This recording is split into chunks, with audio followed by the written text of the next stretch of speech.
नमस्कार बच्चों। आज हम स्पर्श पुस्तिका के काव्य खंड के पाठ 2 रहीम के दोहे के विषय में पढ़ेंगे। सबसे पहले हम रहीम जी के जीवन के बारे में अध्ययन कर लेते हैं।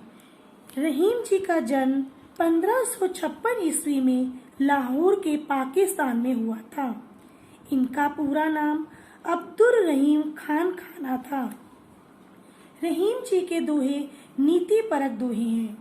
इन दोहों की सामान्य विशेषता यह है कि यह एक पंक्ति में तो नीति संबंधी विचार बताते हैं और दूसरी पंक्ति में उस विचार से संबंधित उदाहरण बता देते हैं। रहीम जी के दोहे आम जीवन से उठाए गए उदाहरणों के साथ नीति परक शिक्षा भी देते हैं। इनके दोहे मानव समाज की सच्चाई और अच्छाई को प्रेरित करते हैं। रहीम जी के दोहों में ब्रज भाषा व अवधी भाषा की रचना की गई है। अब हम रहीम जी के दोहों के बारे में ज्ञान प्राप्त करेंगे। रहीम जी का पहला दोहा इस प्रकार है। रहीमन धागा प्रेम का मत तोड़ो चटकाए, टूटे से फिर ना मिले, मिले गांठ परी जाए। सबसे पहले जब भी हम दोहों का ज्ञान प्राप्त करते हैं, हमें जो मुश्किल शब्द होते हैं, जो उनके शब्दार्थ होते हैं, उनके बारे में पता होना चाहिए। नहीं तो हमें उनके जो दोहों का मीनिंग होता है उन्हें करना हमें मुश्किल हो जाता है। जैसे इसमें है चटकाए। चटकाए का मतलब होता है तोड़ना। फिर है हमारा इसमें परिजाए।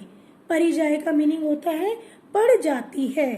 अब देखो, कवि रहीम जी कहते हैं कि जो प्रेम का धागा होता है वह बड़ा नाजुक और पतला होता है, जिसे कभी भी जानबूझकर तोड़ना नहीं चाहिए। अर्थात जो धागा है वह कोमल है और प्रेम जो है हमारा वो भी बड़ा कोमल होता है।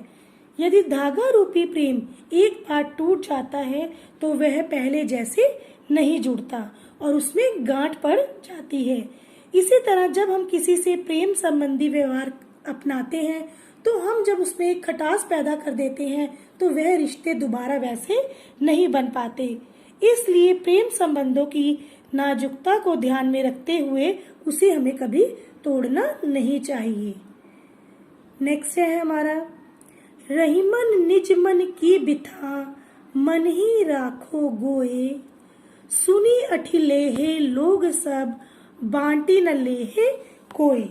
अब इसमें हमारे जो है वर्ड जैसे है निज। निज का मतलब होता है निजी या अपना। फिर उसके बाद है बिथा। बिथा का मीनिंग होता है दुख।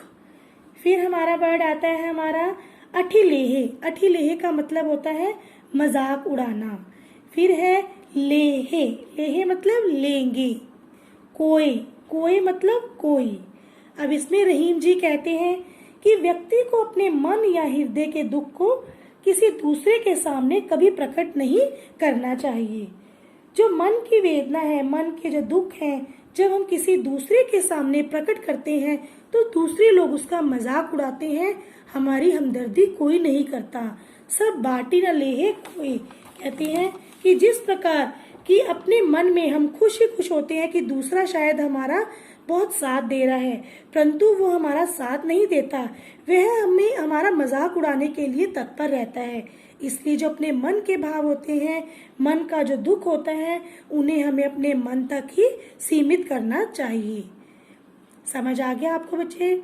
नेक्स्ट है हमारा एके साधे सब सधे, सब साधे सब जाए, रहीमन मूल ही सींचिबो, फूले फले अघाए। अब इसमें है साधे का मतलब है साधने पर, सधे का मतलब है सद जाते हैं, जाए। जाए का मतलब है चले जाते हैं या नष्ट हो जाते हैं। नेक्स्ट है हमारा मूल ही। मूल ही का मतलब है मूल को। आगे है फूले। फूले मतलब फूलों से। फले मतलब फलों से। अघाए माने तृप्त। अब रहीम जी कहते हैं कि एक लक्ष्य की प्राप्ति करने के बाद हमें अन्य लक्ष्य की प्राप्ति करने के लिए तैयार रहना चाहिए। अर्थात व्यक्ति को अपने जो महत्वपूर्ण लक्ष्य पर हमेशा ध्यान देना चाहिए, क्योंकि लक्ष्य को प्राप्त करना ही हमारे जीवन का मूल कर्तव्य है।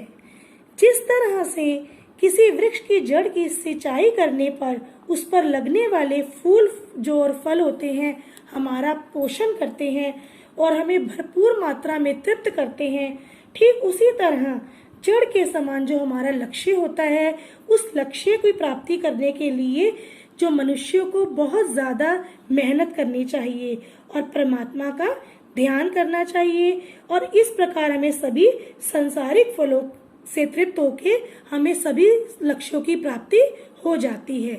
अब हमने 3 दोहे आज किए हैं। इन 3 दोहों के भावार्थ आपने अपनी नोटबुक में नहीं लिखने हैं। इनसे संबंधित आपको कुछ प्रश्न दिए जाएंगे, वो प्रश्न आपने नोटबुक में करने हैं और जो आगे वाले नेक्स्ट आपके दोहे हैं वो हम अगली वीडियो में आपको करवाएंगे। धन्यवाद।